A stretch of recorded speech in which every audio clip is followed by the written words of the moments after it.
Before I begin blowing up my balloons, I am going to pick my color pairs. It just makes these patterns come together a little bit easier when you're doing a mixed pattern. It actually makes it so that it's evenly mixed as you go along. So for this one, I'm going to be pairing up Empowerment and Sea Glass, and then I'm going to be pairing up Aquamarine and White Sand. So I'm going to just be consistent. Same thing when I'm doing like the 17s, I'll do a 17 and an 11-inch Empowerment and vice versa. I like to start with doing my 17s first just to make sure that they are paired off exactly as they need to be in case I have any leftovers at the end. It ensures that all of my large balloons have their smaller 11-inch counterpart. So I'm gonna go ahead and get these inflated. If you are following along and you're using our double stuffed balloons, go ahead and click on this link here. It is going to walk you through inflating them and tying them off because that can be kind of tricky sometimes. And one of the biggest problems with the double stuff is if you get them too full, you're gonna have an issue where the outside balloon can pop because it starts to get fragile when they get a little bit too large. So make sure you check that out. Otherwise, everything else in this tutorial is exactly the same. So these are a little too big for a garland. You don't want them to get into this really oblong shape. The 17s you can give a little bit of extra air, but I'm gonna let out some air so I can make these rounder and they're gonna fit together better and they're also going to be a little less fragile. Something like that. And then what I'm going to do is I'm gonna crisscross the necks in an X pattern, twist those over the top. Basically that's gonna secure it so it doesn't let out air. It makes it a lot easier to tie it, and then I'm just gonna tie these two necks together. This is gonna save your fingers in the long run, tying these in pairs. So just give that a good pull, set that aside, and continue. Again, we're gonna go ahead and crisscross the necks, making that X pattern like so. I'm just gonna twist one of them over the top so that seals them off, and then I can tie it. Super easy.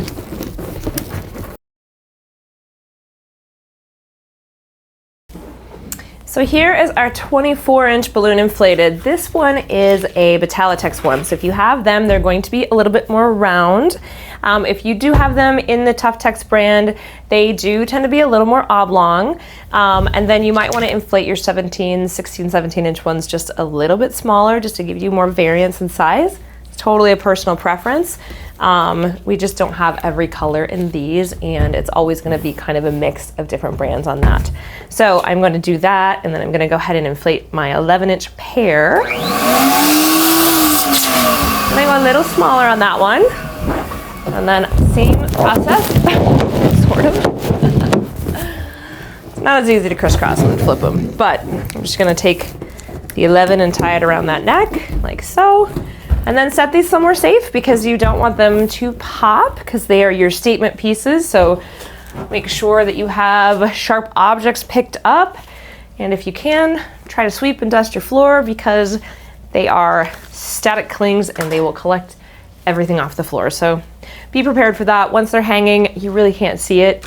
Otherwise, I think microfiber cloths is kind of a good way to get some of that dust off.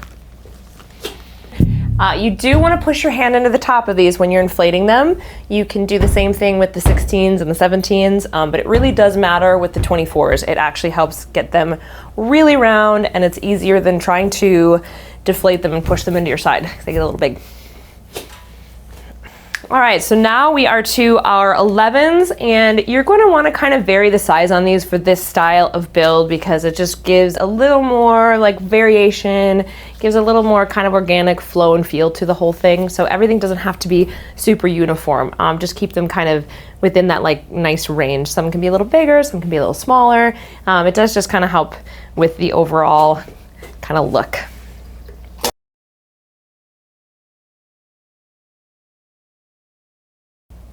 Now that we have all of our 11-inch balloons paired, we are going to take them and we're going to make little clusters of 4.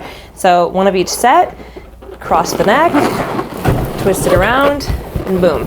So you're just going to do that with all of the 11s and set those aside. And during this step, I do like to grab kind of varying sizes so your clusters are a little more interesting, like so. And see, picking up everything off the kitchen floor. Well, not my kitchen, but you know what I mean. We are ready to start assembling our garland, so we're just going to grab our ribbon or fishing line. We're going to start with about 12 feet, so 3, 6, 9, 12 feet. I don't like to have my ribbon or my line any longer than that to start because it will have a tendency to tangle. Ribbon less so than fishing line. Fishing line's great, it's clear, so you can hide any mistakes or any pockets that you see, but it can be tougher to work with in the beginning, and it does have a tendency to, if you're pulling too tight, it's very sharp. You can use fishing line almost like a knife to cut things, so it will cut and pop balloons. So just be a little bit careful if you're following along with fishing line. Same process. I just like to use ribbon as well, so then you can see what I'm doing. In general, we are going to follow the pattern that is along the bottom of the screen here. That might vary if you decide to do color blocking. You might have to make some minor adjustments or minor tweaks if your colors don't come out evenly in order to fit them together exactly like that. It's still gonna look great and you guys will be totally fine. Just tweak it a little bit and kind of follow this as a general guideline. If you don't know what color blocking means, it's basically if I had all of my white sand in one spot and then I did my empowerment and then I did slate. So basically it's chunks of color, which is a super popular way to put these together. This one we're just showing a mixed pattern. So I'm going to start with my cluster of 4. A lot of people on this step like to leave some of the neck out right here because you can use this for hanging. We recommend command hooks at home as long as your walls will take them. If you are in a spot where you have any like metal areas, you can use click mags. We use those when we do installations and they are amazing. I will link those below so you guys can see what I'm talking about. But for just a DIY at home party, a nail also works as long as it is above the balloons because you don't want to pop them. So I'm just going to go ahead and tie this in just a regular standard. Tie it once, tie it twice, standard box knot. If you are using fishing line, my recommendation would be to start your knot and then wrap it once, wrap it twice, wrap it 3 times, and then pull it. That's gonna give the fishing line a little more tooth and it will stay a little bit tighter. Fishing line can have a tendency to be slippery and slip out, so just kind of be aware of that if you are using the fishing line, just to give it a few extra loops before you pull the knot tight.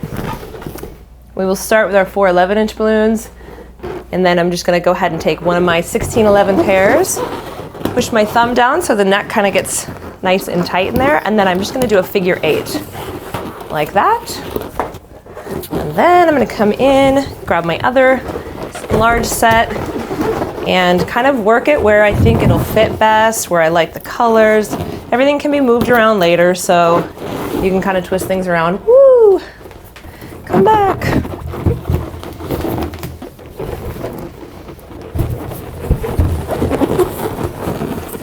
So pushing the neck in with my thumb and basically just taking that right there and pushing this kind of down. Just makes it come together a little bit fuller and tighter so you don't have big open loose spots before I start wrapping. I'm going to do a figure 8 like so, and again I can kind of move this around if I'm like, ooh, I kind of want that over here.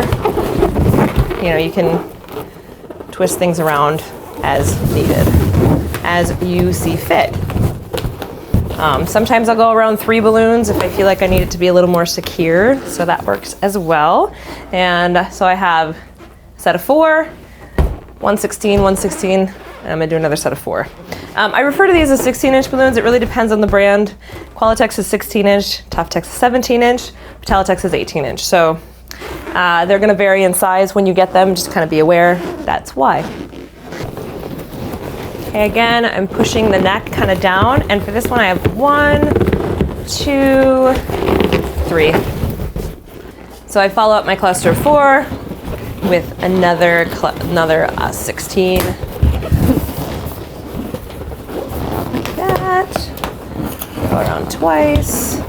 Sometimes I'll wrap it 3 times, especially with the clusters. I like to wrap it 1, 2, 3, around 3 balloons. I think it just makes it a little more secure with the clusters because if one pops, then you're making sure it's kind of wrapped in there and nothing's gonna come apart. So, like that. Then I'm gonna grab another cluster of 4. This one you don't have to push down quite as tight because you're gonna want a little space around it. So that one I'm just kind of nestling in there. That's where I think I'll want it. I'm just gonna go 1, 2, I'm gonna do a third one. Sometimes I'll have to add extra ribbon because I will wrap a little more than I probably need to.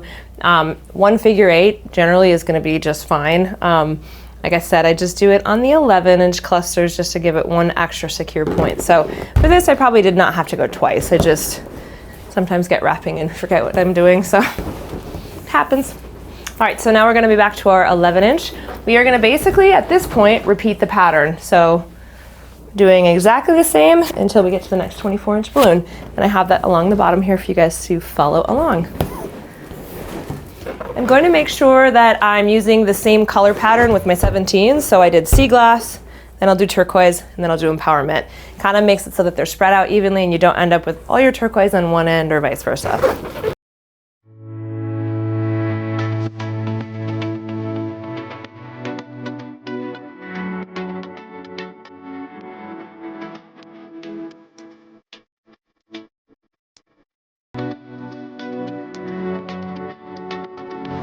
All right, so we're gonna go ahead and hang this up so you can kind of see what it looks like when we're done.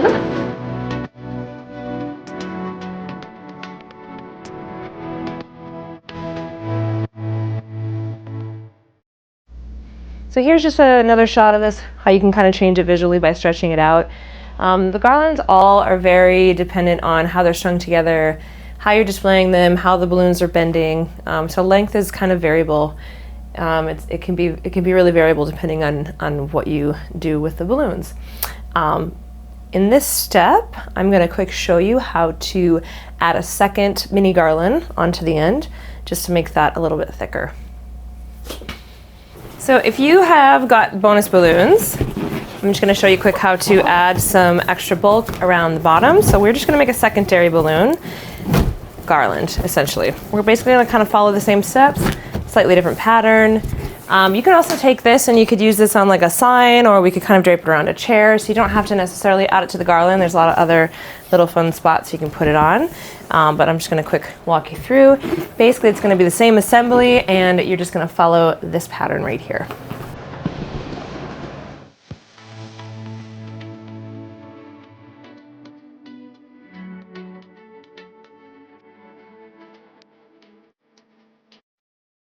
So now we have our string. We can use this for attaching this in here. I actually have these backwards. I would recommend leaving string off of both ends. That way you can kind of orient this how you want, because I want mine in here like this. And it's actually a little bit easier to start attaching it up top here as opposed to down below. So I'm going to cut a little piece of string. I'm going to tie it in here, and then I'm going to show you what we're going to do. All right, so now I have my string. This is where fishing line I think is a little bit better because it's a little sturdier, so you can tighten it a little bit more. Ribbon has a tendency to break when you pull on it, so just be aware of that. But it's cheap and you can always add another piece as needed.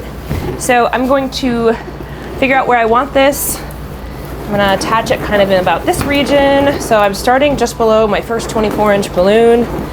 And the first thing I'm going to do is wrap it around this main ribbon line. That's my first step. Just wrap it in there, like so. And then I'm actually going to come in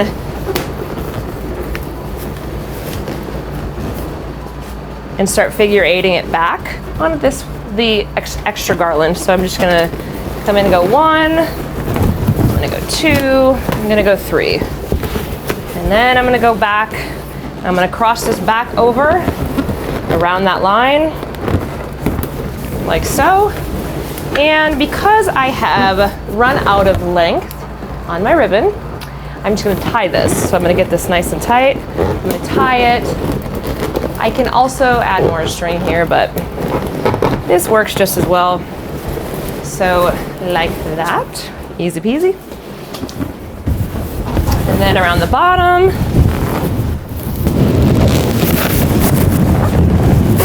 I have this string here.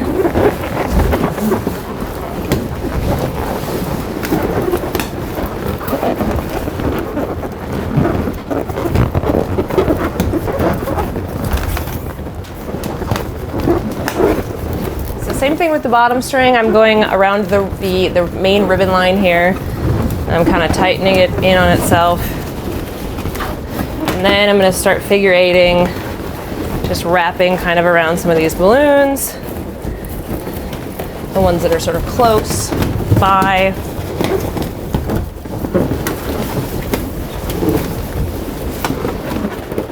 Like so.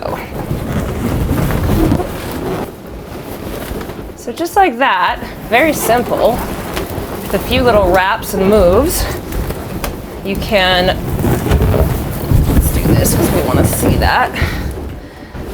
You can really fill out the bottom of your garland quite easily. And then we can definitely start adding 5-inch balloons. There's always a possibility too where you can go in and add a little more ribbon and tighten in, or you can like tuck larger balloons in some of these spots if you feel like they're showing holes, moving stuff around like so.